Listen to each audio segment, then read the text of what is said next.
नमस्कार विद्यार्थी मित्रांनो, मी तुवर कृपाशाली पांडुरंग B.Ed प्रथम वर्ष सेकंड सेमिस्टर यासाठी आज आपण एक व्हिडिओ करणार आहोत। आज तुमच्यासाठी मी आज आपल्याला मॉक ही संकल्पना सांगणार आहे।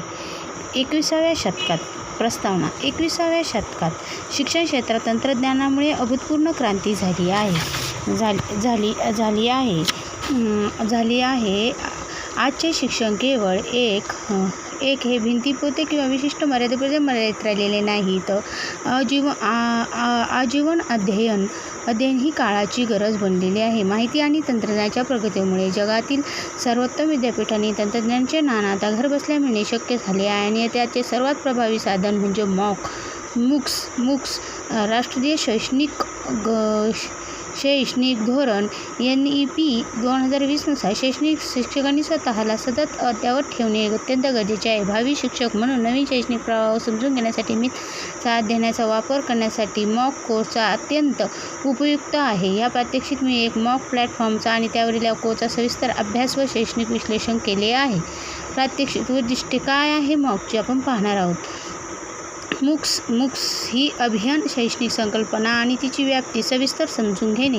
मॉकवरील एखाद्या राष्ट्रीय शैक्षणिक प्लॅटफॉर्मची उदाहरणार्थ स्वयं कार्यपद्धती अभ्यासणे, निवडलेल्या मॉक कोर्सचे अभ्यासक्रम रचना असणे।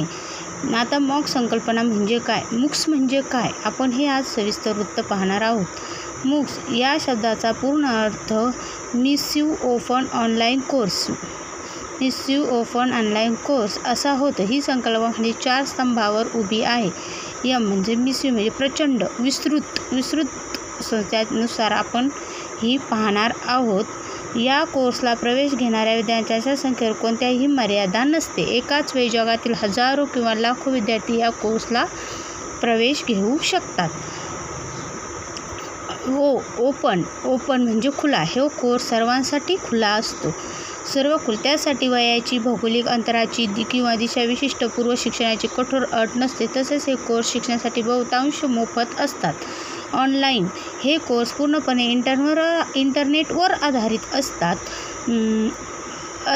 विद्यार्थी त्यांच्या वेळेनुसार, सोयीनुसार किंवा स्वतःच्या गतीने लॅपटॉप किंवा मोबाईलवर हा कोर्स पूर्ण करू शकतात। अभ्यास यात एक विशिष्ट विषयावर आधारित सुनिश्चित अभ्यासक्रम, व्हिडिओ, लेक्चर, वाचन, साहित्य, परीक्षेचं पूर्ण स्वरूप असते। त्याच निवडलेल्या काय या प्रात्यक्षिकासाठी मी खालील प्लॅटफॉर्म किंवा कोर्सची निवड केली आहे। निवडलेला प्लॅटफॉर्म काय आहे, Swayam study web and active learning and in aspiring mind हा भारत सरकारच्या शिक्षण मंडळाने सुरू केलेला अधिकृत आणि मोफत ई-लर्निंग प्लॅटफॉर्म आहे। निवडलेला कोर्स कोणता आहे, ICT in technical and in learning अध्यापन आणि अध्ययनात माहिती संप्रेरक तंत्रज्ञानाचा वापर। कोर्स विकसित करणारी संस्था national institute of technology, teachers training and research आणि स्वयं ही वरील 10 महत्त्वाचे कोर्स सविस्तरपणे पाहूया।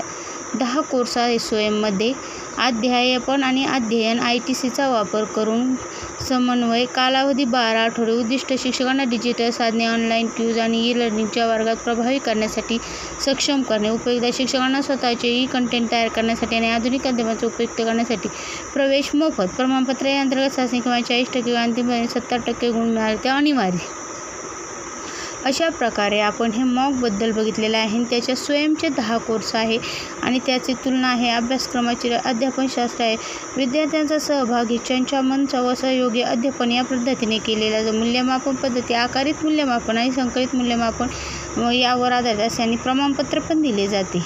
त्याचे गुण काय आहे, गुण विशेषण उच्च दर्जाच्या राष्ट्रीय आणि आंतरराष्ट्रीय स्तरावरच्या प्राध्यापक मार्गदर्शन अगदी मोफत मिळणे, शिक्षणासाठी वेळेचे व स्थळाचे कोणतेही बंधन नसणे आणि अभ्यासक्रम पूर्ण झाल्यावर मिळणारे प्रमाणपत्र क्रेडिट ट्रान्सफर असे विद्यापीठात ग्राह्य धरले जाते। दोष, इंटरनेट कनेक्टिव्हिटी, अभ्यास आणि तांत्रिक संसाधनांची कमतरता व ग्रामीण भागातील विद्यार्थ्यांना मोठा अडथळा ठरू शकते।